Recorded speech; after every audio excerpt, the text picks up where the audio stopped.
Hello everyone, my name is Queenie Mahajan. I'm UGC NET qualified in political science. I've done my graduation from Delhi University in political science honors and post-graduation from Jawaharlal Nehru University in politics with specialization in international relations. With respect to UPSC, I have a teaching experience of more than 3 years now, and I'll be covering polity from the perspective of UPSC 2024. इससे पहले कि मैं सारे topics पे जाऊं, सबसे पहले जो मेरी यहाँ पे एक रिक्वेस्ट होगी सभी स्टूडेंट्स को कि आप लोग सिलेबस को, बहुत सारे आप लोगों ने वीडियोस देखी होंगी जहाँ पे सिलेबस की इम्पोर्टेंस को बताया जाता है। तो सबसे पहले हमको सिलेबस को समझना बहुत जरूरी है।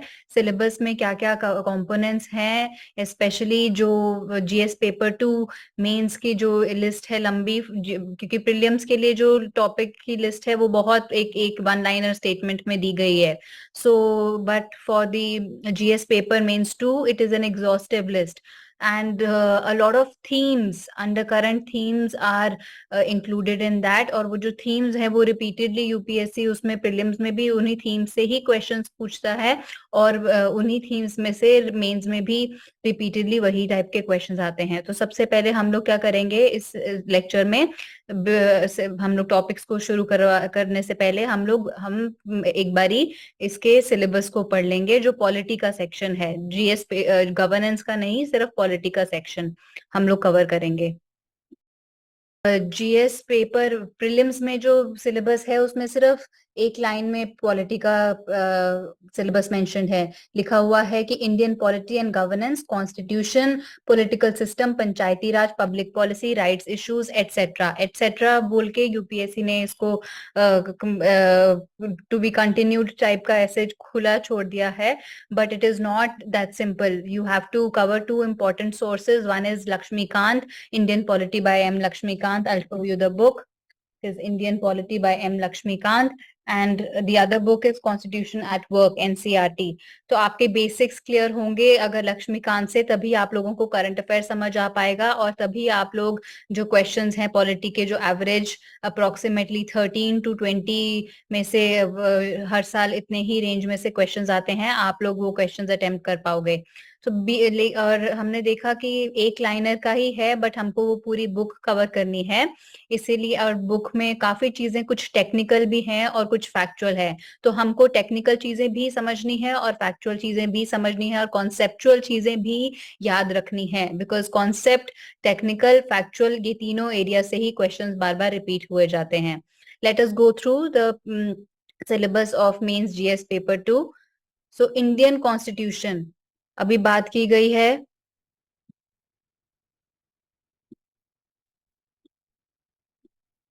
इंडियन कॉन्स्टिट्यूशन की, तो इंडियन कॉन्स्टिट्यूशन में क्या क्या इंक्लूड होगा? हिस्टोरिकल अंडरपाइनिंग्स, जो आपका फर्स्ट चैप्टर है लक्ष्मीकांत का, हिस्टोरिकल बैकग्राउंड, जिसमें हमारे वो सारे एक्ट्स आते हैं, beginning from regulating act of 1773 to independence act of 1947। उस एक्ट में सारे फीचर्स, बिकॉज बहुत बारी जो यूपीएससी है वो इस बेस पे क्वेश्चन पूछती है कि ये वाला कॉम्पोनेंट किस एक्ट में बात की गई थी। तो वो जो फाउंडेशन है हमारा, क्योंकि हमने बहुत सारे फीचर्स हैं जो हमने कॉलोनियल रूल के अंडर जो इतने भी एक्ट्स आए गए थे वो हमने वहां से कॉपी किए हैं, वहां से लिए गए हैं, तो इसलिए हमको ये वाला चैप्टर जो है बहुत ध्यान से पढ़ने की जरूरत है। इसमें जो सब पॉइंट्स है हमको याद रखने की जरूरत है।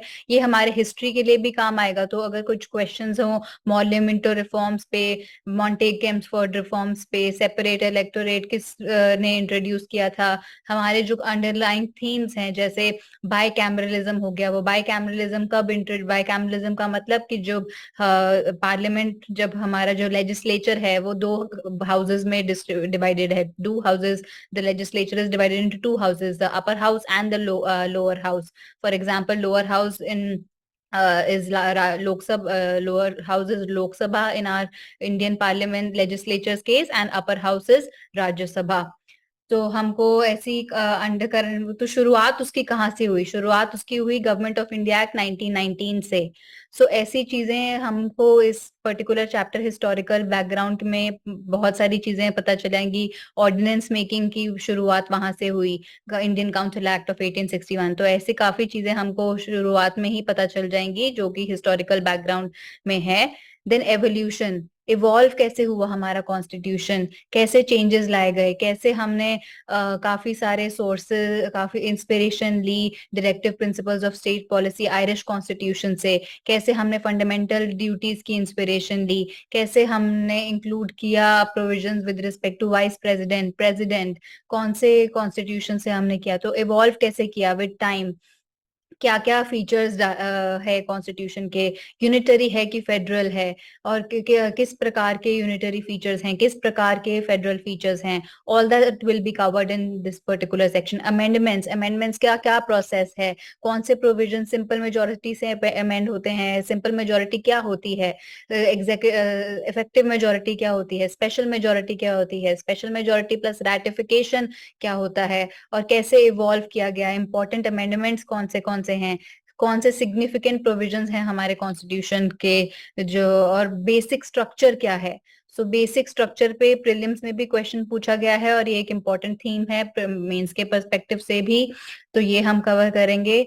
और functions, responsibilities of the union and the state, so states की क्या रिस्पॉन्सिबिलिटीज हैं, क्या पावर है, क्या ड्यूटीज हैं, फंक्शंस क्या है, क्या क्या, यूनियन जो है हमारा सेंट्रल गवर्नमेंट, उनके क्या पावर है, क्या फंक्शंस है, यूनियन में क्या आता क्या है, issues and challenges pertaining to the federal structure, मतलब कि कौन से इश्यूज, फेडरल स्ट्रक्चर क्या होता है, पहले ये समझने की जरूरत है। फेडरल स्ट्रक्चर है जहां पे एक सेंट्रल अथॉरिटी होती है और एक और जो पावर है, power sharing mechanism है federal structure. It's a power sharing mechanism wherein the power is divided between a central authority and its subsequent units. एक central authority होती है, power उसको दी जाती है, plus जो उसके units होते हैं, for example the states हो गया, या प्रोविंसेस हो गए, या लोकल गवर्नमेंट हो गई। तो जब पावर होती है, कौन सी पावर, तीन प्रकार की पावर होती है जिसमें हम पॉलिटी में बात, जिसके बारे में हम पॉलिटी में बात करते हैं, which is executive power, judicial power and legislative power. So when the power is divided between a central authority and the subsequent units, that is what a federal structure is. तो ये federal structure जो हमने adopt किया हुआ है, जबकि हमारे particular case में ये एक federal structure with unitary bias है, तो ये unitary bias जो फेडरल स्ट्रक्चर विद यूनिटरी बायस है, तो इसके क्या क्या इश्यूज आते हैं, कितना कॉन्फ्लिक्ट होता है, इंटर स्टेट रिलेशंस के बारे में हम यहाँ पे पढ़ेंगे, जितने भी चैलेंजेस आते हैं इंटर स्टेट रिलेशंस और सेंटर स्टेट रिलेशंस में, उसके बारे में हम यहाँ पे पढ़ेंगे। और finances up to the local levels and challenges, तो लोकल लेवल तक, पंचायती राज तक जो चैलेंजेस हमको आते हैं, वो सब हम लोग यहाँ पे पढ़ेंगे। Then separation of powers between organs, dispute redressal mechanism in institution, तो पावर जो है वो तीन ऑर्गन्स में डिस्ट्रीब्यूट की गई है। हम लोग सेपरेशन ऑफ, हम लोग बिल्कुल tight separation of powers and बिल्कुल टाइट सेपरेशन ऑफ पावर्स नहीं फॉलो करते, we follow a very lucid fluid concept of separation of powers between the three organs, which are these three organs: the executive, legislature and the judiciary. और इनके में से जो भी issues आएंगे इनके सेपरेशन ऑफ पावर्स में, जैसे फॉर एग्जांपल एग्जीक्यूटिव का, लेजिस्लेचर का काम क्या है, लॉ मेकिंग, एग्जीक्यूटिव का क्या काम है, इम्प्लीमेंटिंग, जुडिशरी का क्या काम है, ओवरसीइंग। लेकिन हमारे इंडिया के केस में ऐसा नहीं होता है, जुडिशरी बहुत बारी लेजिस्लेटिव प्रोसेस में, लॉ मेकिंग में हेल्प करती है through judicial activism. So we are not following a very strict rigid separation of powers. Then हमारे केस में executive is the part of the legislature, जो एग्जीक्यूटिव है, हम लोग जब एग्जीक्यूटिव पढ़ेंगे तो इसको इन डेप्थ में समझेंगे कि क्या मतलब है स्टेटमेंट का कि executive is a part of the legislature. और जो एग्जीक्यूटिव है वो डेलीगेटेड लेजिस्लेशन करती है, मतलब लेजिस्लेशन का काम एग्जीक्यूटिव करती है, फिर करती है हमारे पर्टिकुलर केस में जो हमने parliamentary form of government, Westminster form of government है। सो वो हम देखेंगे कि कैसे हमारा स्ट्रिक्ट सेपरेशन ऑफ पावर्स नहीं है, और इसके चक्कर में, इसके कारण जितना भी डिस्प्यूट्स होता है, उसको डिस्प्यूट्स को रिड्रेस करने का क्या क्या मैकेनिज्म है, क्या क्या इंस्टीट्यूशंस है, कौन सी इंस्टीट्यूशंस बिठाई गई हैं। Comparison of the Indian constitutional scheme with that of other countries, तो इसमें जैसे फॉर एग्जांपल हमारे हमारे अमेरिकन प्रेसिडेंट, वाइस प्रेसिडेंट का इंडियन प्रेसिडेंट से कंपैरिजन, अमेरिकन प्रेसिडेंट का इंडियन प्रेसिडेंट से कंपैरिजन, इंडियन प्राइम मिनिस्टर का ब्रिटेन के प्राइम मिनिस्टर से कंपैरिजन, मोनार्क का, because we are a parliamentary democracy and we have a nominal head executive, जो president है वो नॉमिनल एग्जीक्यूटिव हैं, डी जोर पेपर पे ही एग्जीक्यूटिव हैं। सो उनका कंपैरिजन मोनार्क से, सो ऐसे हम कंपैरिजन्स करेंगे इंडियन कॉन्स्टिट्यूशन स्कीम के with that of other countries.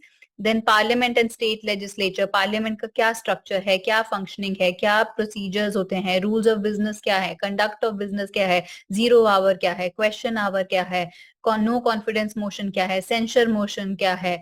सो ऐसे हम लोग चीजें, लोकसभा क्या है, राज्यसभा क्या है, डेप्यूटी स्पीकर, वाइस चेयरमैन, इनकी पावर्स क्या है, vice president, chairman of Rajya Sabha, इनकी क्या पावर्स हैं, इनके क्या प्रोटोकॉल्स हैं। सो ये सब हम लोग पढ़ेंगे। Alright.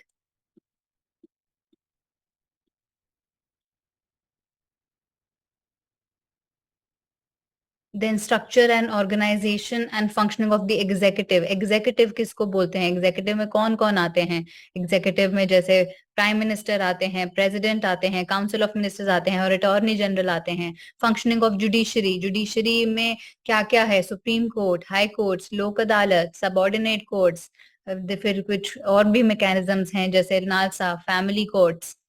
Then ministries and departments of the government, parliamentary committees के बारे में पढ़ेंगे, प्रेशर ग्रुप्स के बारे में पढ़ेंगे, फॉर्मल और इनफॉर्मल एसोसिएशंस, जितना उनका पॉलिटी में रोल है, रिप्रेजेंटेशन ऑफ पीपल एक्ट के बारे में के फीचर्स पढ़ेंगे। देन कॉन्स्टिट्यूशनल बॉडीज हैं जैसे इलेक्शन कमीशन ऑफ इंडिया, उनकी क्या क्या पोस्ट हैं वहां पे, कैसे क्या क्या पोस्ट हैं, क्या पावर्स हैं, क्या फंक्शंस हैं, क्या रिस्पॉन्सिबिलिटीज हैं उनकी। और स्टैट्यूटरी बॉडीज कौन सी होती हैं, जो बॉडीज एक स्टैचूट, एक एक्ट के द्वारा क्रिएट की जाती है, वो होती हैं स्टैट्यूटरी बॉडीज। कॉन्स्टिट्यूशन बॉडीज कौन सी होती हैं, जो कॉन्स्टिट्यूशन ने इनैक्ट की और जो कॉन्स्टिट्यूशन ने क्रिएट की, और जो after the constitution came into force, उसके बाद कॉन्स्टिट्यूशनल अमेंडमेंट के द्वारा जो बॉडीज क्रिएट की गई उनको हम कॉन्स्टिट्यूशनल बॉडीज बोलते हैं। स्टैट्यूटरी बॉडीज, रेगुलेटरी बॉडीज, जिनका काम रेगुलेशन है, देखना है, ओवरसीइंग करना है। कासी जुडिशियल बॉडीज, कासी जुडिशियल मतलब लाइक जुडिशरी, तो जुडिशरी के जैसी जितनी बॉडीज हैं जो जुडिशियल फंक्शंस भी परफॉर्म करती हैं, वो बॉडीज के बारे में हम लोग यहाँ पे पढ़ेंगे।